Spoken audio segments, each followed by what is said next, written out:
Hi guys, welcome to week 13 of my little summer adventure here in Grand Teton National Park.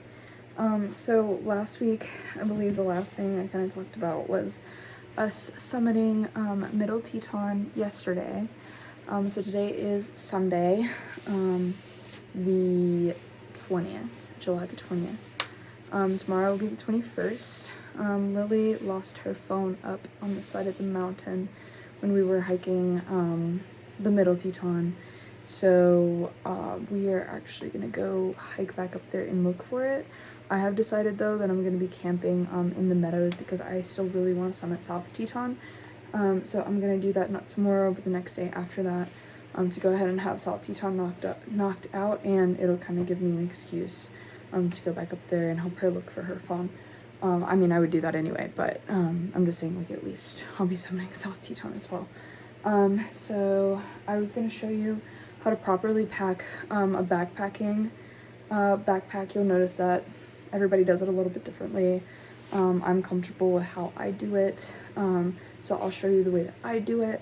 I'm not saying my way is right. Everybody has little things that they like to do. You'll notice that I'm not going to be packing as much gear as I normally would be if I was doing like a longer hike, and I'll kind of point out what I would normally hike versus what I'm packing for this trip. So tomorrow is going to be my patrol day, so I will be using it as a overnight backcountry patrol. So yeah, I'm going to kind of walk you through how I pack my pack and what I do. Alright, so I've got all my gear laid out. You'll notice I have a lot of green and gray. It is my patrol. So this is going to be my outfit for tomorrow. That's going to be the jacket that I'm bringing, the hat that I'll be wearing. So that's my outfit for tomorrow. Over here, I have my rain gear. You always want to bring a rain jacket, rain pants, regardless of the weather. I don't care if the forecast is showing that it's sunny, 0% chance of rain. You always bring your rain gear with you. You never know what the weather's going to do. Super unpredictable. These are also my socks for tomorrow. I personally like the Smart Wool socks the best. The hiking ones, they just fit my feet the best. They feel good when I'm wearing them. Lastly, over here for clothes wise, this is the clothes that I'm bringing. I have my hat, my gloves, only because we will be in a high alpine environment. Got a change of underwear and a change of socks. I am only going for one night, so in the case that my socks and underwear do get wet, at least I have a dry pair of socks and underwear, hat, and gloves. I keep mine personally in a Ziploc baggie. It just ensures that it's pretty much waterproof. So I like to pack all of my undergarments there in a plastic baggie like that. And then I will always bring a gaiter with me, like a neck gaiter. This can be used for multiple different purposes. I've noticed personally I don't really wear mine around my neck or my head just because we are at higher elevation here. I don't get quite as hot as I would do on the East Coast. But I do actually like using this as like a napkin or a tissue. So I will tie it onto the outside of my backpack, which I will show you at the end. Kind of to just have there in case I need to like blow my nose or wipe my face. I can wet it in a stream, wipe my face with it. Or I can wipe out my bowl with it. So that's it for kind of clothing that I'm going to bring. This is one night that I'm going for.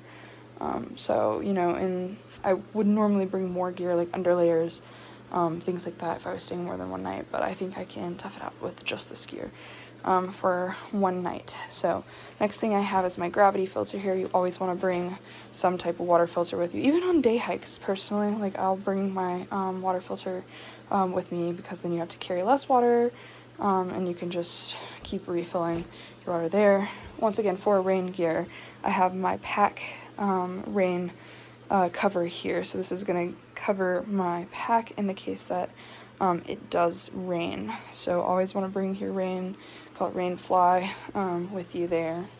I've got my bear can. Anything with a smell is going to go in your bear can. Doesn't matter what it is. I've got my toothpaste, toothbrush, hygiene items, feminine products, things like that, all in this bear can. Additionally, I will be bringing sunscreen. I learned my lesson on the Teton Crush Trail, so shout out to Dad for getting me these items. You got me the Sunbum Face Mist 45, SPF 45, and then a chapstick with SPF 30 in it. bug spray. Additionally, all of these will go in the bear can at the end of the night. I will pack with them on the outside of my backpack for the time being. Moving on to kitchen things. I've got my bowl, and then I have my jet oil. This is my personal favorite. It's got a measuring cup on the bottom, so basically like, sorry, it fell. But this is a measuring cup. It shows you on the sides the water level inside of my jet oil, which is super cool that it fits this. I got my fuel can. I've got my actual stove. This is the stove that will connect to the bottom. I can show you guys how to set that up tomorrow. And I don't even need a lighter for this one. It has a auto lighting system on it. So all that fits down inside of this to save a little bit of room there. Pretty cool. And then this slides on the bottom, locks on the bottom through, let's see, through here somehow. There we go. Locks on the bottom there. That's my stove, my pot, everything I need there. So I'm going up to the meadows. The meadows is a climbing site. They do not allow cat holes. So this is a wag bag. If I have to use the bathroom, poop in this bag, you pack it out. We don't allow any toilet paper. We don't allow any waste to be left up there in the meadows. We have to pack out everything that we pack in, including our solid waste, and that is to protect and prolongate the life of the meadows. So I will be bringing a wag bag. Normally I would be bringing a poop kit with a trowel, some hand sanitizer, and things like that. Lastly, I have this small medical kit, very basic necessities. I will be bringing, additionally, I have a -5-degree bag that I'm bringing from the North Face. It's got 3 parts to it. If I put all 3 layers, it's a -5-degree bag. The 5-degree bag is actually only good up to 15 degrees. So you want to add an additional, I think it's between 15 and 20 degrees you'll add. So like a 20-degree bag is only going to be good up to like 45 degrees. 40-degree bag is only going to be good up to 65 degrees. So you want to keep that in mind when you are purchasing a sleeping bag. You'll add in that additional temperature there. Lastly, I have my tent, which I'm actually going to take this out of my bag when I show you guys how to pack, stuff the poles, things like that down in there. Got my headlamp and some snacks, which I will put the snacks in the bear box at the end of the day, which I typically like to keep in the wings of my backpack. So on one side, I'll typically have my headlamp, an extra pair of batteries in here as well, my compass, and I think a paracord. I always carry a paracord just because I think that's something smart to have. Like I said, this is only a overnight trip though, so I'm not too concerned about the extra. Got a couple snacks I'll keep. I had a snack pocket, I call it, so I know where to keep like my little snacks if I need a little bit of extra energy. I'm on a Kind blueberry almond breakfast bar kick right now. These are the most amazing trail snack on the planet currently, in my opinion. So I'll put some of those in there. Lastly, I have electrolytes that I'm bringing, and I put additional electrolytes in the bear can as well, so I'll have some for the next day. Always carry electrolytes. Normally I carry like a little thing of energy as well. It's like a little, like the little miso. They sell like the energy ones. So I'll keep those. So I'll keep those 2 things on the outside of my pack. Here, easily accessible. You always want your headlamp somewhere super easily accessible. So yeah, so that's going to be the outside of my pack. I'll move on to the inside of my pack next. Alright, so I'm going to show you how I start packing my bag. The first thing I have is my sleeping bag. So I have the Osprey Ariel 75-liter backpacking pack here. I've used this pack for a while. I personally really like it. It is a framed backpack, but I still really like it, and I'll probably continue to use it until, you know, it falls apart. So I'll put my sleeping bag in the bottom, and this is, like I said, just how I pack my pack. Everybody packs it a little bit differently, and then I'll take my rain fly, and I'll also stick it in the bottom of my pack, and zip this up, and that will be the first thing that I stick in my pack at the bottom there. Alright, so now my pack is balanced and is able to stand up. The next thing that I'm going to put is my bear can, because I want this evenly balanced in my pack. So I'll show you how I'll slide this in. Alright, so it's just gonna sit right on top of my sleeping bag there. You'll notice I have room in either side here, so I want to make sure that this bear can is even in the center of my backpack, so I'm actually gonna stuff stuff in the sides there. So I will typically take articles of clothing, and I do this in order of importance. So thankfully I don't have any other extra clothes that I'm packing other than these, so we're gonna balance these out in either side of those bear cans by stuffing. We do want to have the rain jacket pretty close to the top so that it's easy to grab. And then typically how I'll do it is like clothes and then food stuff on like one side so that I know what side my stuff's on. Okay, I'm not sure if you guys can see how I have this packed, but I kind of stuffed my food bowl down beside the bear can there, and I kind of stuffed the stove, the solo stove, on top of that. I stuck my rain pants behind the bear can so it'll be kind of soft against my back. Got the rain jacket easily accessible towards the top, bear can here, and so now I'm just going to kind of pack the rest of my things around it. Water filter on the top, so that's easily to grab, and then my wag bag and medical kit, because those are important, will sit right on top of that so that they're kind of on top of my bag to grab pretty easily. Lastly, for final result, we get something that kind of looks like this. So med kit, easy to grab, water filter, easy to grab, rain jacket, easy to grab, wag bag, easy to grab if I have to use the restroom. This is kind of the only thing that we don't really need towards the top that's easy to grab, so you can kind of rearrange your backpack based off of level of importance. But I'm not bringing that much stuff, so this is kind of what I've ended up with. Last thing I'm going to do is hook this like so. Kind of hard to do one-handed on camera, but I'll hook this and tighten down this strap here, which I can demonstrate here. Let's just kind of pull everything together, keep everything together like that. That last added layer of kind of pulling everything together. So last thing I have to bring is my tent. I'll pack my map, and I'll tie this on the outside of my bag as well. Like I said, I like having that handy.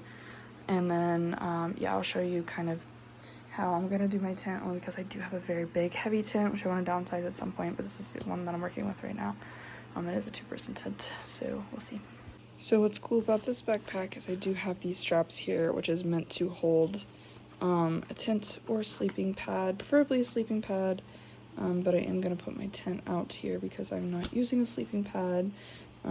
So I am the type of person, I like to have a neat, clean backpack with very minimal items on the outside of my backpack, the best that I can. So that's what I was saying. I can take my tent out of this bag and stuff it in my backpack, which is the preferred way of doing it. A lot of people will either stuff it down beside their food can, like where I showed you I stuffed my clothes, or they'll actually put it on top of everything because it acts as like an extra waterproof layer in case it does rain and you're not able to get to your rain fly very quickly. But this is kind of sort of the final product before the tent. The more stuff you have hanging on the outside of your backpack, the more sloppy it looks. We call it yard sailing whenever you have all your stuff. You call it yard sailing whenever you have all your stuff laying out on the side of the trail. Whenever digging out of your backpack, we want to keep everything kind of like together, nice and neat. We don't ever want everything like spread out when we're stopping on trail. That's part of trail etiquette. We want our backpacks neat, clean, and so yeah, I'll show you once I get the tent on what it looks like. Okay, lastly, this is important. This is my job. In Grand Teton National Park and almost all national parks, you will need what is called a backcountry permit in order to camp in anywhere in the national park. So how the permit works here in Grand Teton, I'm not sure how it works in other national parks, is your permit information, got your name, address, you got your entry point, your exit point, the issuing station, which is Craig Thomas and Discovery because I work down in Moose today, your vehicle license plate number, and then the total cost of your reservation fee, and then it will also have your trip itinerary on here. So I'm only camping tomorrow night at Garnet Meadows for just myself, group size 1 person. So you do have to present this. You'll hike with it on the outside of your backpack during the day, camp with it on the outside of your tent at night. It's got a couple ethical leave no trace principles that we go over in the office with you guys. basically just kind of discussing like our park rules, how the camping zones work, things like that. I'll hike with it on the outside of my backpack, camp with it on the outside of my tent. When I sleep at night, you do have to have a permit. Like I said, your trip itinerary will be placed on the bottom. And you do have to have one for every single night that you camp in the national park and for the camp zone that you camp in. And you can get these at any backcountry office. We have 3 here in Grand Teton National Park, Craig Thomas and Discovery, which is down in Moose. We call it Moose. The second one is at Jenny Lake. If you're doing any type of climbing, you do have to go to Jenny Lake to pick up your permit there. And then lastly, Culture, which is where I work. Pick up your permits there. So make sure you're getting permits. Don't illegal camp. That's bad. Anyway, this is my TED Talk for tonight. Thank you for tuning in to How to Pack a Backpack. Look forward to hiking with you guys tomorrow. Okay, I'm sitting here with Lily. We just made it to camp. So we're gonna do a review of what happened 2 days ago. So we each had our own little adventure.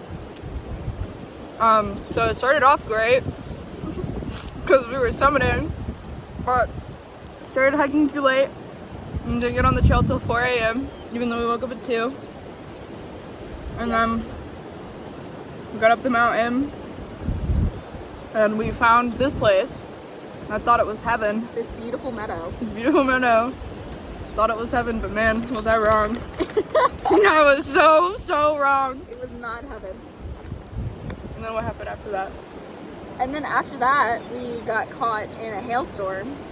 That happened. We got separated. Lily was on the top of the mountain. I was on the saddle because I had to pull a Peter and ditch everybody. I ditched everybody and I summited. Because so I'm stuck on top of the poor mountain. We get hit with a thunderstorm, hailstorm. Everybody left us after that. And so you guys had to shelter in place. Yep, had to shelter in place, and then eventually made my way back down and got lost in a boulder field and lost my phone. Yeah, Lily lost her phone, so we're hiking back up here to look for her phone. And right now, I have almost have her convinced to summit south with me today. No, she doesn't. I said almost. I said I was almost there. And then, oh, your star. Oh yeah, and then I came across a lady down here almost to this beautiful meadow who fell and hit her head and had a giant bruise on the side of her head and was all kinds of messed up. So then I had to wait for a helicopter, and then I had to hike her husband out. And then the helicopter asked Lily if she wanted to ride down. And Lily's such a badass, she was like, no, I'm hiking out. And then we didn't get off trail until 10 p.m. Yeah, I got off the trail probably around 7. So she was on the trail 3 hours longer than me. And I was with Colin and Connell. And I was like, had a panic attack during the hailstorm because I thought we were gonna die. I'm not lying to you. It was thundering, it was lightning, it was hailing. Like, I've never been in a storm like that before. I cried. We both cried. And then I started panicking because my dog was at home by herself. And then I get down to the bottom of the trail and I bust out crying. And I just sit by the bike trail right by the road. And then here comes this little law enforcement car, comes pulling up. Freaking Eddie jumps out, sees me crying. She's like, what's going on? I thought you were some rando just like sitting by the road. No, She's I'm supposed just having to a pick mental breakdown. Supposed to pick Lily up. Ends up running tags instead. I got down to the trailhead and he was nowhere to be found. Nowhere at all. So, imagine that. So then I just sat on a rock and I was like, I'm done. So anyway, so me and Lily thought it'd be wise, 2 days after all this happens, to come back to the very spot that it happened, to look for her phone. And we're gonna find it, guys. We're gonna find it. We're on mission, find iPhone. Yeah. So, we're gonna get it. Find it, we're gonna show you. We are doing a sunrise hike down.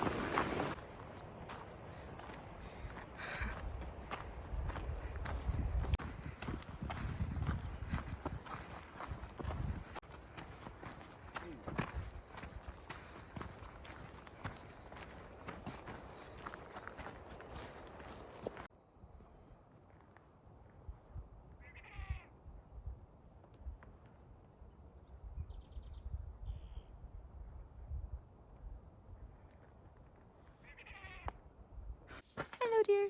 Oh, Hello. Hello, dear. Look at his antlers. He's a pretty boy. He's a pretty boy. Look at him looking. You're so pretty. I know. We're not gonna hurt you. We're just hiking. Okay. Enjoy your grass. So the search for the phone was a bust. Couldn't find her phone. We searched around where it like last pinged. It was in the middle of a boulder field. We looked for like a while and we couldn't find it, so I feel really bad. So anyway, I'm gonna go with Lily today to go to AT&T to try to get her new one set up. Me and Luna on the way, to her house right now to meet up with her, and I'm gonna drop my car off and get an oil change. Last night was eventful. So we hiked all the way up to almost the lower saddle. We were like half a mile away from the lower saddle. Looked around. I ended up having like a really bad panic attack. I was just overtired. Like honestly, at this point, like I'm just really overstimulated, overtired. I haven't slept good for like the past probably like 4 or 5 nights. So I've been kind of up. So anyway, being that high up gave me a lot of anxiety. I was gonna summit south, but I ended up just like after my panic attack, I was just exhausted, like mentally and physically. So anyway, so I hiked back down, and me and Luna, stop eating that. Luna, hang on. Me and Lily were gonna hike all the way back down, and I was gonna not camp the night. And lo and behold, on the way down, we run into Tim, and Tim is like, Sammy, I thought we were camping tonight because I didn't want to camp by myself, and I asked one of my coworkers, Tim, if he would want to camp with me at a summit south in the morning.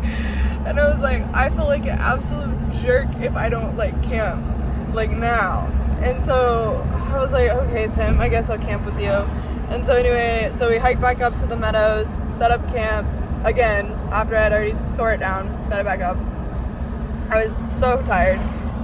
Fixed dinner, and then I ended up just falling asleep. I was like, I'm not doing this, and I like fell asleep. And then it was terrible. The tent, like literally, it was like a parachute. It was like blowing around all night. It started raining at one point in the middle of the night. Got up the next morning at like 5 o'clock this morning. Got up at 5 this morning, and I hiked down. I was like, I'm sorry, I'm not staying any longer than this. So I hiked down to go with Luna, and then we're gonna go into town today, probably grab a couple things, but yeah, so anyway, this is what I mean by like work is becoming stressful, but it's okay, we're getting there. So I'm on my way to the post office. Grandma and Grandpa said that they sent me a couple packages, so I'm gonna go pick those up. So okay, so me and Luna just got the Jeep's oil changed, and I want you guys to take a guess at how much an oil change cost here. And I didn't go to like some crazy expensive brand name place like AutoZone, or I don't even know, some of the expensive like car places. I just went to a tire shop. Take a guess how much it costs to get my oil changed. If you guessed $100, you're wrong. Guess again. It cost me $145 freaking dollars to get my oil changed, and that's it. All they did was change my oil and put a new oil filter in. That was it. That's all that they did. Nothing else. Literally nothing else. $145. Anyway, love in Jackson. Have a great night. Get it. Get it.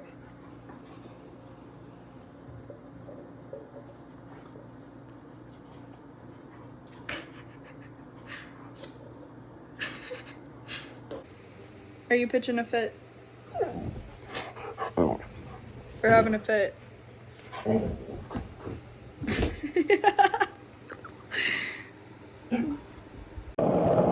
Guys, she's a sled dog. Come on. Come on, Bobby. Whee! Like fucking laying sideways out the window. She looks like a squirrel. Alright, so this is the What sour. are we doing? What are we doing? Yeah. Right now? Luna, what are we doing? Luna. Try that one, Sammy. It's 1:22 in the afternoon. You guys have to drink all of those. Like, I don't know what.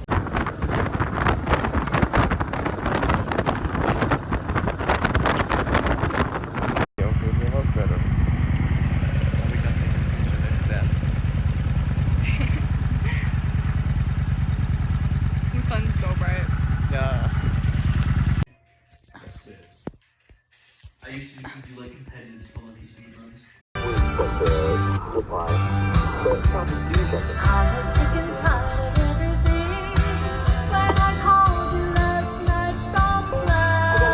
Only thing getting me through today. Okay. Anyway, me and James are doing an interview on the recent. Why am I taller than you? My chair is shorter. Okay. You want it to be No, short? I'm good.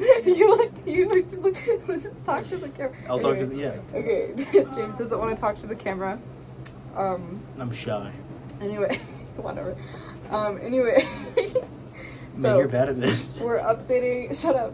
We're updating you guys on the recent wildland fire in the park. So, James, do you care to take over? Oh, so I'm the fire guy? Yeah. So based off of what we know. There is a fire in the park on Signal Mountain.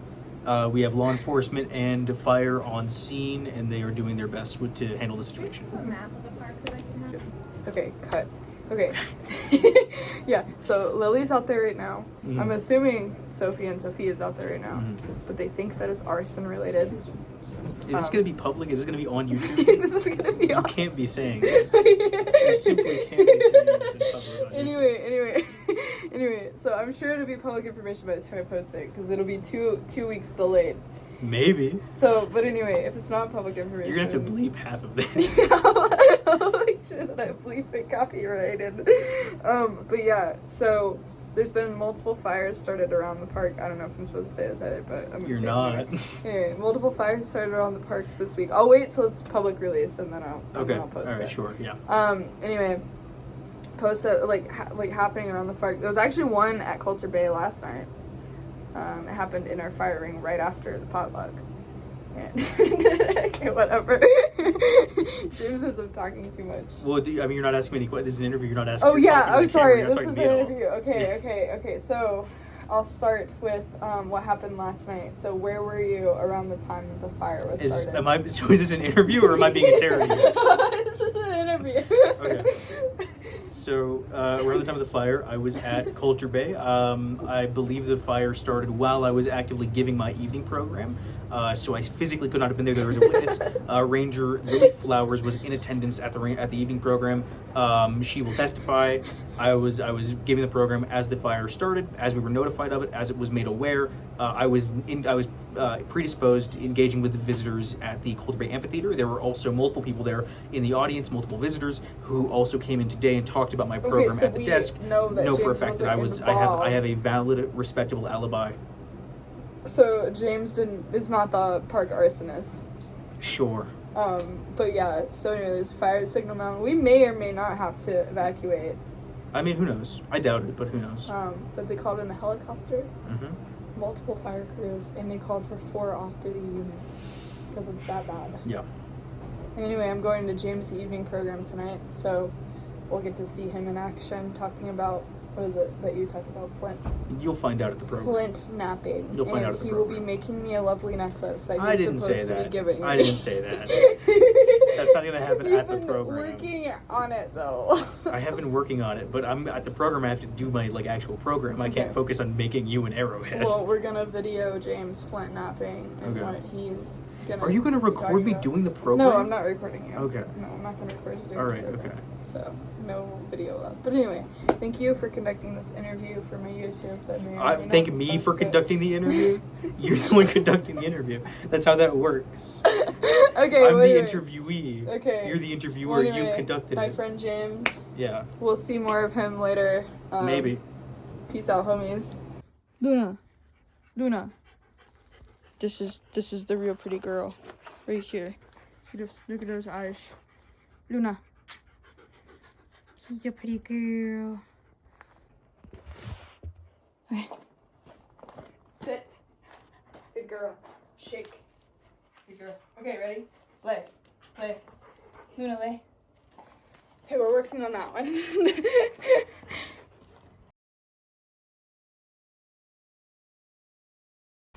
This right here is called cinnin. It is the material that runs alongside the muscles of animals, right? So it's a stringy thing that can really stretch. It's pure protein folded in on itself. Everybody is here to do painting of wolves you are at the wrong program. That is a reservation-based program, so if you didn't sign up, you can't go to it. But if I'm just letting you know, if you are here to paint wolves, you're in the wrong place, we are not doing that. That's over that way somewhere. We're here today for a completely different thing, no painting, so don't get your hopes up. Yeah, so my name's James. You can call me James or Ranger James if you want me to feel good about myself. I was here last year, and I'm here this year. This is my second season in this park, second season in the entire park service. But last year I was an intern, so last year I did not get to wear this very fun hat, so I'm very happy about that. I'm originally from Oklahoma, but I've lived in this ecosystem for the past 5-ish years. So that's my introduction. I'm going to want to get to know you guys a little bit. So we're going to start right over here. What I want to know is your name or your family's name and where you're from, and then I'll kind of move up and down the line. It's right here. Hey guys, I'm Sammy. I'm from North Carolina. So. North Carolina.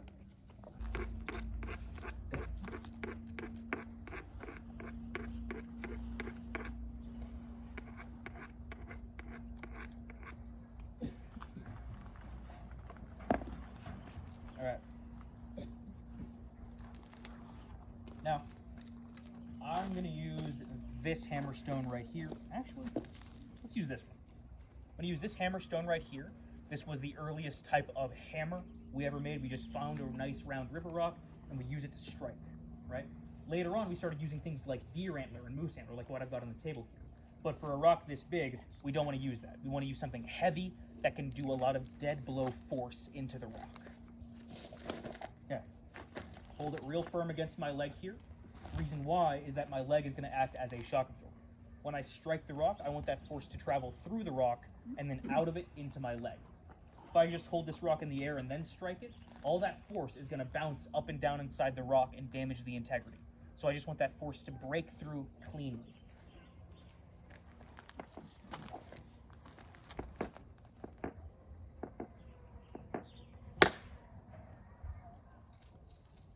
Now, we got right here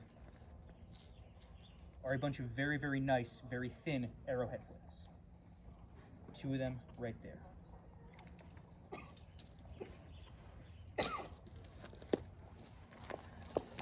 So if I wanted to make a big tool, I would strike a different area.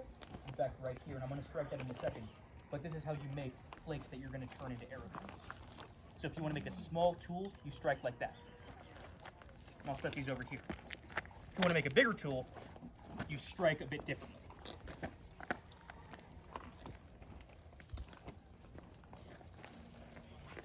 Everything you want to know how to do.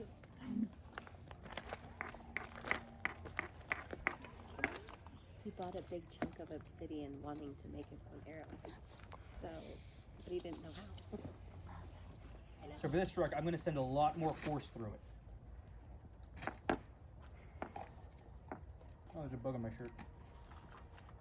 Be free.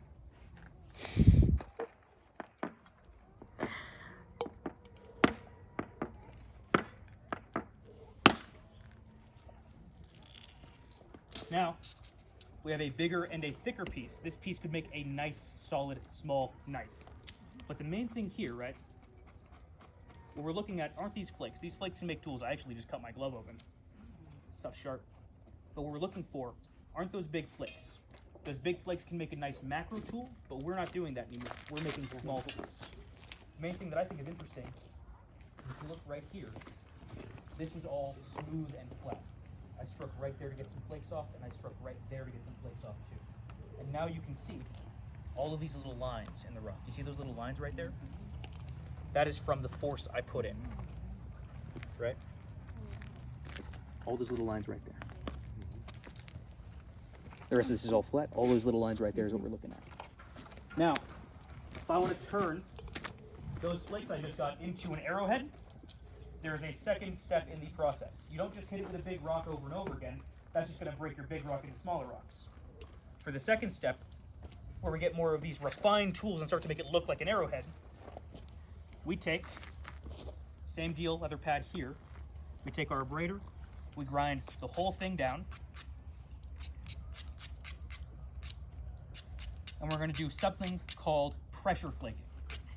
Flint knapping is broken down into 2 major steps: hammer percussion and pressure flaking. Hammer percussion is what I just showed you, using a rock, breaking off those flakes. Pressure flaking is a bit different. It's a bit smaller, a bit more micro. If I hit this really thin flake right here with a big hammerstone, it would shatter the whole thing. So instead I have to change my style using this deer antler right here, the end of a deer antler. Put it against my leg, and then I press in on these sides. Steady, inward and downward pressure. And what that does is it does these tiny little micro breaks.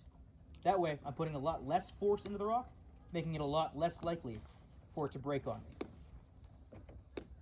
And then, we're not going to do this whole process, this would take a long time, but you go around the edge of the rock, and all these tiny little flakes right here, just like these ones, that's what you're breaking off. And you do that over and over and over again until the rock has the shape you want. And you can see, right here on this edge, all those little flakes I just broke off, all that little sharpness right there, you see that? It is a long and tedious process to go from a flake from a big rock like that to a finished arrowhead. All that right there is what we're looking for.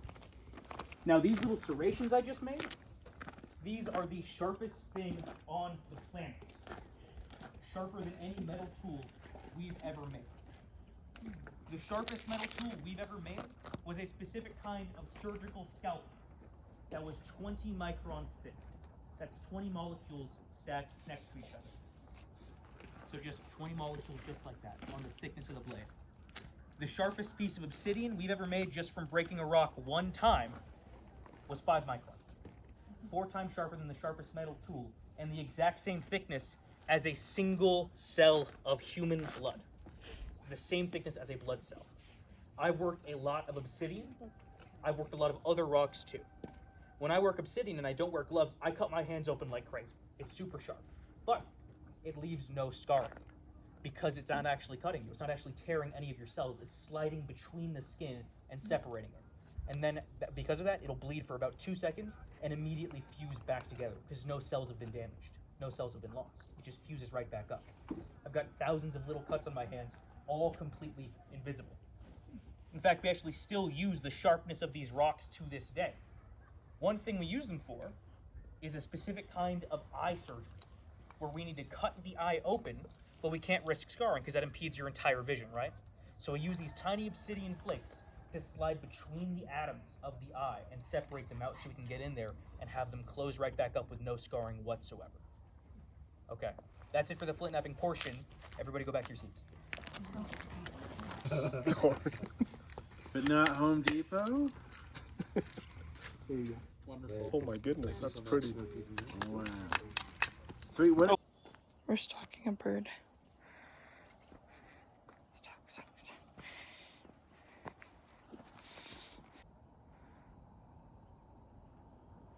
Just another day in paradise. First meet you. My name is Oh, that is so. My little all the time. But it was pretty cool. I remember. Ready? Hey, wait! Yep, I think I'm Same character. Oh wow! Look at that. Yeah, they're.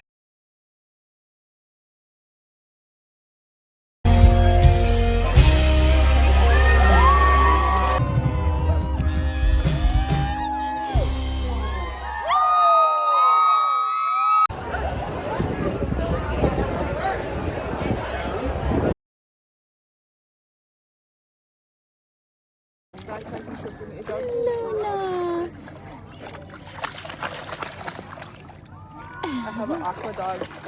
Aqua dog. Aqua dog. I'm taking a video for you to send to your mom. So she falls in love with her.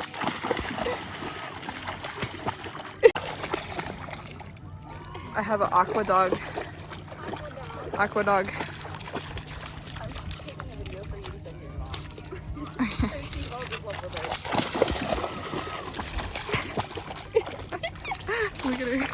So funny. I should give you my mom's number. She was digging in the water. Do it again. Dig in the water. What's in there? Hey, Duna. what's that? What's in there?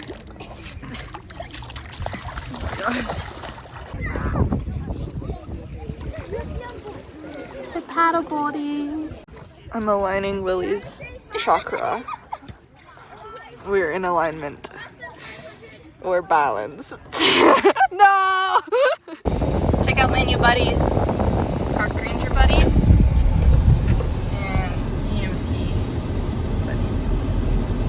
boarding pass. Luna, do we want to fry?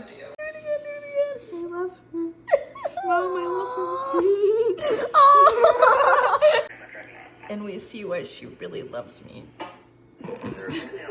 Luna! Stop begging. You're begging. Pretty young thing! Birthday girl! Oh, she getting it too. Alright, your turn. And Luna! Okay!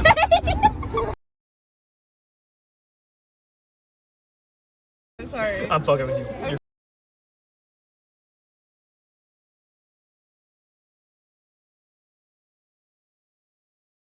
Gansers on the left, so cute. Got Jay. Got Gannon. Who else we got back there? Oh, James, are you just saying I'm a boat owner? Sorry, mergansers.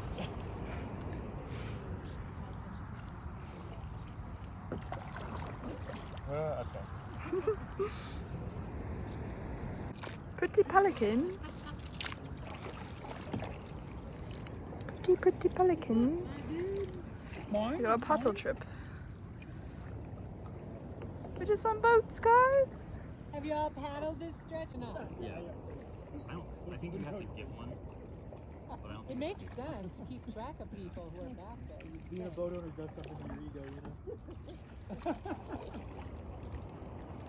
I'm sure Sarah would know. Falling out before I was just so taken aback to fall out, and I kept. He looks so ferocious.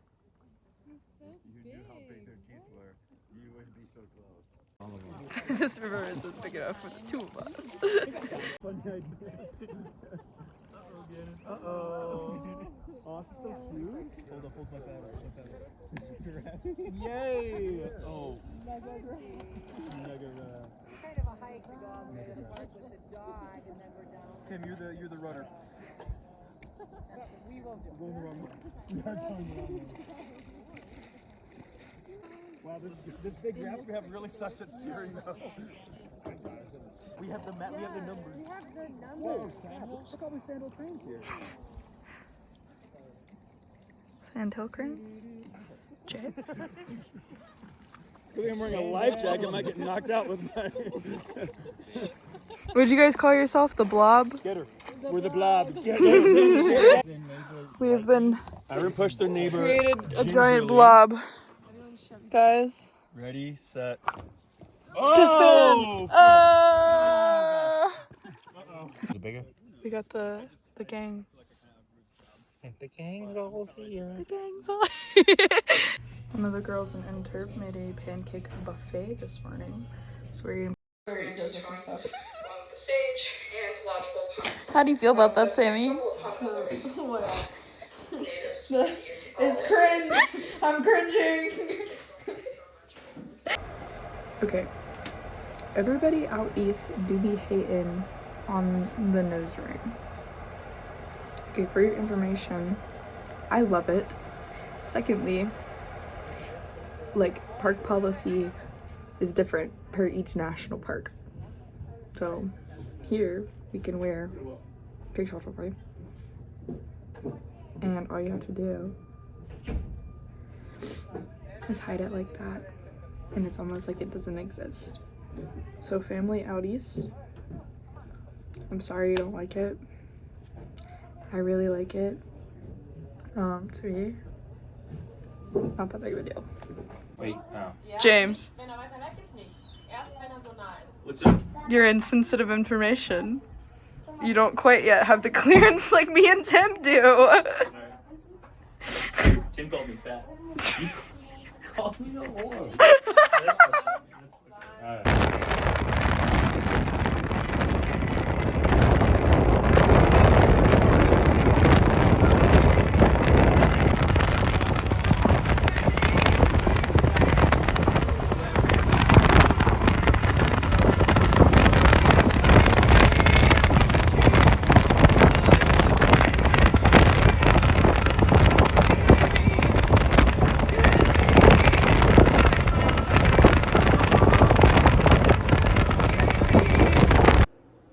had a busy week, guys. Thanks for tuning in to this week's video. I know this week is a little bit of a longer video, but got some interesting things on there. Make sure that you like, subscribe, and if you want to see anything for future videos, please let me know. But thanks for tuning in, and I'll see you guys in 2 weeks.